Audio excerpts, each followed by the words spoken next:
गो mafia बड़ षड्यंत्र सामना को आसी।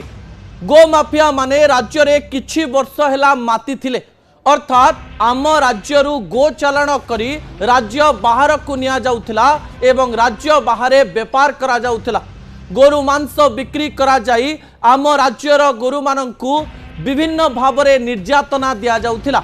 ए कहानी मझिरे मझिरे सामना को आसुथिले भी पूरा कथार पर्दाफाश होई पारि नथिला।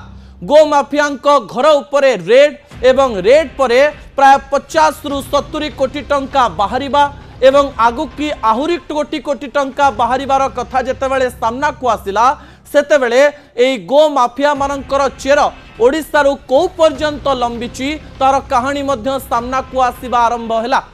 गो माफिया मानंकु जेतेबेले धरा गला कुहा जाउतिला जे गो माफिया माने डरी जाइथिबे एवं कोनोसी प्रकार रे ओडिशारू पश्चिम बंग को गो चालाण हेई परिबो नाही, किंतु एई समय रे पुणी एक कहानी सामना को आसीची जो कहानी सुनिले आपण आश्चर्य हेबे। गोटिए पटे गो माफिया मानकर रेड चलीथिला, आउ गोटिए पटे गो माफिया माने एक बड़ षड्यंत्र करुथिले। गो माफिया माने धरा पड़ जिबा फल रे एबे गाई मानंकु किपरि 40 रु 50 किलोमीटर चाली चाली निया जाउथिला, गोटिए स्थान रे सेमानंकु रखा जाउथिला एवं सेही स्थान रो किपरि पश्चिम बंग को पठा जाउथिला तार कहानी सामना को आसीची। दर्शक बंधु।